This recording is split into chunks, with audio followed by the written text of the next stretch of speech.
Tininho, o título dessa live, ele é o presente e o futuro do Santa Cruz, né? Você tem um bom período dentro do clube, né? Em outras funções, antes de chegar à presidência do clube. E então eu vou pedir para você fazer um balanço aí, né? Quer dizer, da tua trajetória aí, né, no Santa Cruz até chegar a presidente. Como é que você pegou o Santa Cruz quando você assumiu a presidência? Em que pé, antes da gente falar de futuro, vamos falar do presente. Em que pé está o Santa Cruz hoje? Primeiramente, vou contar a minha trajetória. Né? Minha admiração, meu respeito começou muito como torcedor mesmo, até como mascote. Né? Meu pai foi um dirigente do clube, né? No final da década de 70, começo dos anos 80. Então, eu sou nascido em 79, então desde muito novo, né? Sempre fiz questão de acompanhar meu pai. E talvez o elo que nos ligasse, né? O elo mais forte, né? Dessa união nossa era o Santa Cruz. Então ele tinha muito orgulho de me levar ao Santa Cruz nas reuniões do conselho, nos jogos de futebol, né? Então desde muito cedo eu aprendi a vivenciar o dia a dia do clube, né? Então porque gostava mesmo, porque gostava de acompanhá-lo e me sentia bem ali. Então e nessa trajetória eu fui mascote, né? E viajava muito às vezes com o clube para poder estar entrando no gramado, tinha esse orgulho. Né? Depois, perdi meu pai muito cedo, né? Eu perdi meu pai, eu tinha 17 anos, ainda fiz parte da torcida organizada, eu ia, né? Meu pai ainda vivo, mas fazia parte da organizada, mas muito por questão ideológica, era aquela coisa muito mais lúdica, podemos assim dizer, era pintar bandeira, era picar papel, era você fazer festas bonitas para o clube, né? Fundamentalmente na entrada do campo, então pude vivenciar isso. Né? E fui, né, nessa trajetória, né, como eu disse, perdi meu pai muito cedo, mas continuou uma ligação muito forte com o Santa, né, e depois como conselheiro, né, como um torcedor que viajava, que sempre acompanhou o clube de muito perto, uma grande paixão, até que fui convidado no ano 2008 para fazer parte da direção da base do clube, né, e num dado momento, inclusive, para ajudar também na formatação do profissional. E depois, em 2011, né, eu fui chamado para fazer parte do corpo diretivo. Né? Havia existido uma eleição, eu estava de um outro lado, mas, assim, do lado que não ganhou a eleição, mas ainda assim fui chamado, né, e atendi esse convite, né, e fui fazer parte, né, onde uma direção que tinha 4 diretores estatutários, eu era o quinto. Né, e as coisas foram acontecendo, eu fui seguindo a trajetória, né, buscando fazer meu papel, que um dirigente estatutário tem que fazer, de diminuir a distância entre o elenco, né, e justamente a presidência, entre o clube como um todo. Né, fiz parte Aí comecei essa questão de poder estar familiarizando, né, na busca também de atletas, conseguindo, né, conciliar e criar uma condição para o funcionamento do nosso departamento de futebol. Haja vista que em 2011 o clube estava numa Série D e vinha, né, desde o ano 2005 sem conquistar um título pernambucano. Então, acho que foi um trabalho que começou bem. A gente conquistou lá em 2011 o título pernambucano, né, mesmo numa Série D contra o Sport Recife, numa condição financeira que tem uma folha de 14, 15 vezes maior que a nossa. Conseguimos também sair da Série D em 2011 para a Série C. Em 2012 conseguimos o bicampeonato pernambucano. Existiu uma paralisação da Série C, uma ação impetrada pelo 13 da Paraíba. Então a Série C ficasse parada por 60 dias. Então a gente perdeu muito daquela vibe, daquela pegada que tinha o embalo, né, do título, do título do bicampeonato pernambucano. Então a gente acabou não conquistando, né, o acesso em 2012. Em 2013 conquistamos o tricampeonato pernambucano, né, e também o acesso à Série B, saímos da Série C e ainda com o título do Campeonato Brasileiro, né, o título brasileiro Série C 2013.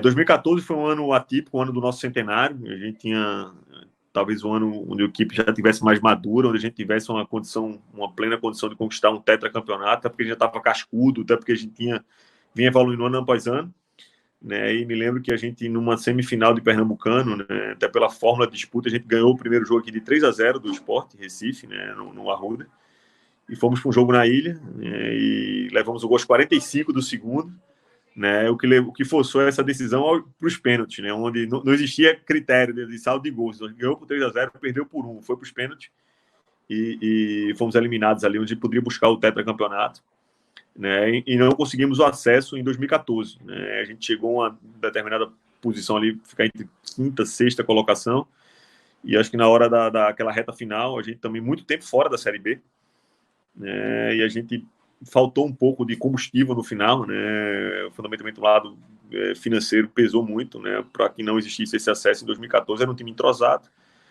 né, mas ainda assim não conquistamos, né? Então 2015, né, continuei isso 2011 a 14 como diretor de futebol, né? 2015, né, eu fui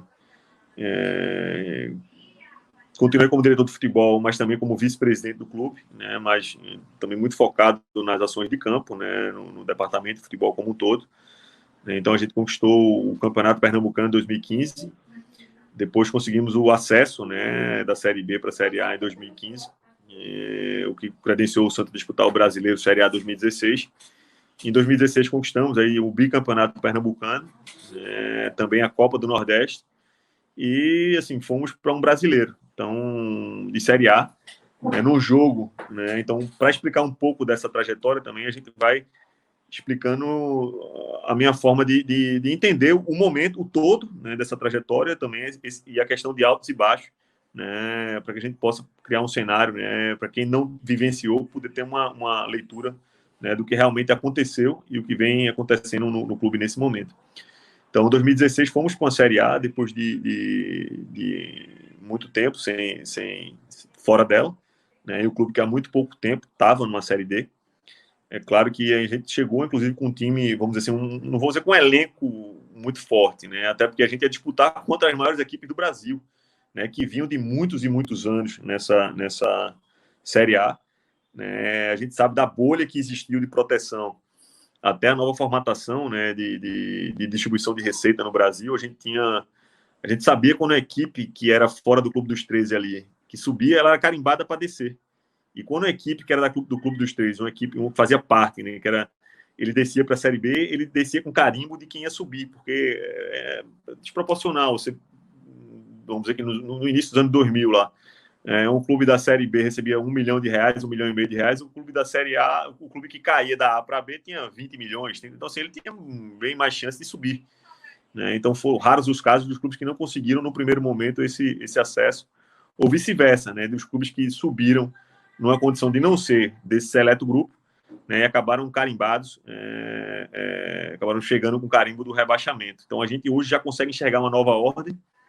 Já visto aí, você consegue ver um Fortaleza conseguindo permanecer depois de muito tempo também numa Série C, mas realmente essa distribuição, e claro, eu louvo-se o trabalho de gestão, é totalmente importante, fundamental, mas assim, a gente não via essa discrepância como existia até bem pouco tempo atrás. O próprio Ceará também, que passou muito tempo, né? O Ceará passou muito tempo na Série B, né? E subiu, né? E está galgando, está conseguindo esse seu espaço, talvez essa redistribuição de receita tenha, e aí agora a gente se preparar para esse novo momento, né? Então isso um pouco se confunde um pouco com a história desses altos e baixos do clube. Então essa é um pouco da trajetória que me trouxe até aqui, né? E aí estou indo para o terceiro ano de gestão, né? Tivemos 2 anos aí onde a gente pegou, realmente o clube veio, aí 16 caímos para a Série B e chegamos em 17, um clube com muita dificuldade, né? Pelo fato de não ter encontrado aquele equilíbrio lá na Série A.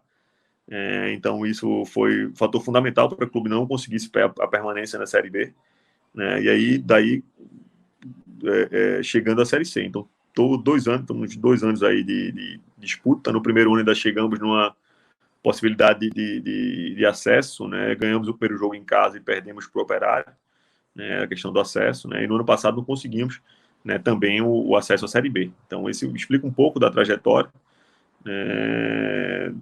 Fala em campo, né? Mas estou aberto para a gente discutir sobre tudo, né? Para discutir esse momento. E claro, o passado, o presente, né, e o futuro do clube.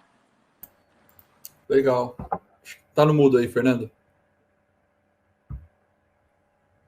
Muniz, antes de eu te devolver, nós vamos precisar falar, presidente, do estatuto, tá? Porque aqui tá todo mundo perguntando do estatuto. Né? Vamos falar então, agora tem já, milhões Fernando. de perguntas. Eu acho que podemos falar já, né? Já resolve. O que pega com a questão do estatuto, presidente? Está todo mundo falando aqui, aprova o estatuto, aprova o estatuto, aprova o estatuto. O que precisa ser aprovado que a torcida tanto quer, presidente? Na verdade, existiu um trabalho. O estatuto, a gente sabe, o clube é constituído hoje de 3 poderes. Né? Temos o poder executivo, do qual eu presido. Né? Temos um conselho deliberativo, que é quem delibera, então, justamente, até os processos, a questão é que cuida da parte estatutária, cuida da parte, né, vamos dizer assim, legislativa do clube, né? Desse andamento. Né? E no Santa temos uma situação que difere um pouco do Santa e dos outros clubes do Brasil, é a situação de uma comissão patrimonial. Uma comissão que ela foi criada, né, nos idos, para que pudesse fazer com que Santa Cruz conciliasse um crescimento patrimonial, né? Eu já visto o patrimônio como um arruda, então foi naquele tempo uma questão pioneira, que pudesse cuidar desse patrimônio. E afora a questão patrimonial, a questão do crescimento também, para que houvesse uma situação dos títulos, o futebol como um todo, o clube não absorvesse todo o recurso, né, para que pudesse deixar de ter o crescimento patrimonial. E o Santa conseguiu, sim, nos vídeos dos anos 70, ter o seu crescimento dentro de campo, né, um pentacampeonato pernambucano, né, acho que chegou a ter o treinador mais bem pago do Brasil, chegou a ter um esquadrão, né, de respeito, né, em todo o Brasil, chegando em fases decisivas do Campeonato Brasileiro, né, conseguindo artilheiro de campeonato, conseguindo chegar em semifinal de campeonato, né, um time que metia medo no Brasil inteiro, daí a alcunha de terror do Nordeste. Então o Santa, naquele momento foi foi idealizado, né, pelos gestores da época, o Santa que teve seu grande parte do final do início da década de 70, né, 60, 70, 80, governado por um colegiado, né, era um revezamento de presidentes, pessoas que pensavam também já no médio e longo prazo. Né? Então existiu essa determinação da comissão patrimonial que reza, que cuida do patrimônio. Então é um pouco diferente, né, de outros clubes que têm o departamento de engenharia ou uma. Então o Santa é um poder constituído, né, aqui a questão da comissão patrimonial. Então no clube existiu, né, uma comissão foi constituída no início da minha gestão. Na gestão a gente foi formulada uma comissão para a reforma do estatuto. Né? Claro que existiu, né, entre idas e vindas, algumas discussões internas, né, sobre a formatação, né, e a colocação da aprovação desse estatuto. Né? Claro que é um grande anseio do nosso torcedor. A gente sabe da importância, assumiu o compromisso, inclusive, de ter essa reforma. Infelizmente, descambou para um outro lado, dentro do próprio conselho, que era o foro, era o local adequado para que a gente pudesse fazer as discussões. Né? A gente jamais, muitas vezes é distorcido o que a gente fala quando fala assim, não aceita a legitimidade de vida do torcedor. Claro que a gente aceita, né? Mas agora, claro que como quem está governando o clube precisa ter a tranquilidade para poder ter a gestão, para poder ter tranquilidade na sua navegabilidade, entendeu? Então, jamais deixar de entender ou de deixar de respeitar, ouvir anseios, né? Mas é claro que o melhor caminho sempre é o caminho interno, que a gente consiga dentro do próprio clube dialogar, entendeu? Não é deixar de abrir, pelo contrário, o clube o Santa Cruz é um clube plural, um clube que veio, né? E aí, Fernando, é muito importante esse registro, é um clube que veio para incluir, né? É um clube que na sua formação foram 11 meninos, tinha um negro, né? Quando o futebol era o esporte, não vou dizer o futebol como um todo, mas era o esporte da elite naquele tempo, né? E vários clubes não aceitavam negros no seu quadro social. Então o Santa Cruz já nasceu quebrando paradigmas, né? Ouvindo o torcedor, trazendo, incluindo. É um clube que nasceu para incluir. Então existiu, né? Foi dado andamento na questão do estatuto. Existiram algumas situações que não levaram até uma votação e que não foi concluída, inclusive, dentro do próprio Conselho Deliberativo. Né? Então, ficou essa discussão, né, do pessoal que tinha e feito um trabalho com louvor de poder buscar, né, um trabalho minucioso para poder buscar melhorias para o clube, modernizações para o clube. Agora, depois ficou um lado de discussão que passou um pouco do ponto, né? Não é dizendo quem está certo ou está errado. O clube precisa de modernização sempre, e o que vier para somar, para melhorar, é importante para o nosso clube. Então, passou muito por um viés hoje, saindo da discussão do interno, o que prejudica, né, se a gente não tem uma condição de tranquilidade, para um clube que precisa de tranquilidade, né, na concepção de buscar patrocínios, buscar seus parceiros comerciais, precisa de tranquilidade para que o futebol flua, entendeu? Então, acho que a gente tem buscado esse diálogo, e é importante que exista, né? As divergências, os pensamentos divergentes vão acontecer sempre, né, no intuito de melhorar, seja no clube, seja na família, seja na empresa. Então, sempre a gente vai estar com essa o intuito de melhorar e de sentar, né? E aí talvez o papel que precisa ser feito agora é muito de diálogo, né? Trazer para junto, né? E acho que a gente certamente, dentro de pouco tempo, vai poder. Infelizmente, não podemos estar dando continuidade, né, a reuniões, a poder fazer situações presenciais no clube, né, para que a gente possa administrar com inteligência, né, buscar uma situação da melhor formatação possível, né, para o nosso clube, né, e fundamentalmente para o nosso torcedor. Mas essa reforma do estatuto, ela está parada? Ela está parada?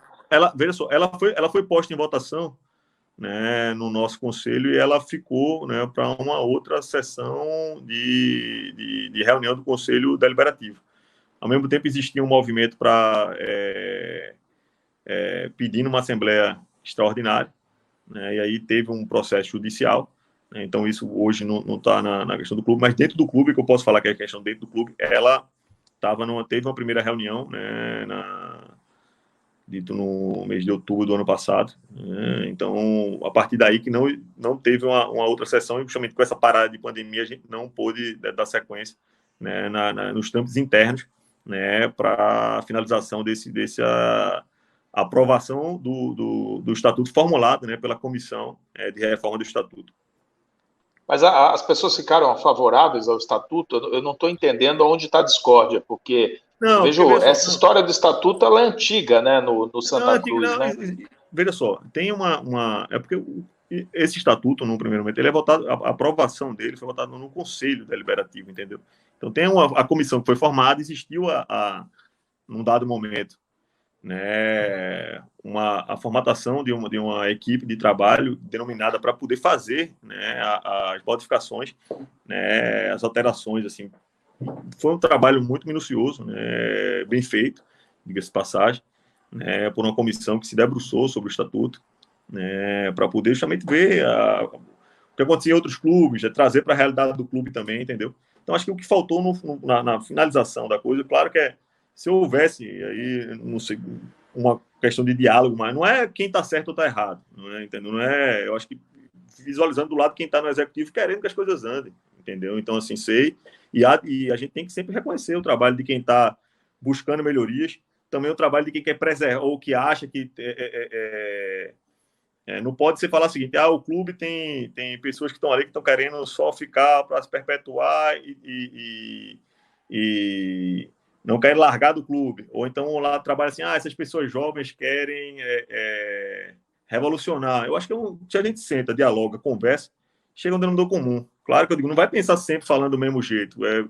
Existem linhas divergentes, mas que todas as pessoas querem uma coisa única, é o bem do Santa Cruz Futebol Clube, a evolução do clube, a melhoria do clube, né, seu fortalecimento institucional, né, então é nisso que a gente se predispõe e espera que uma possibilidade de retorno, né, das sessões, né, do nosso Conselho Deliberativo a gente consiga, né, dialogar conseguindo transitar com inteligência, né, sabendo que todos querem uma única coisa, o bem do nosso clube.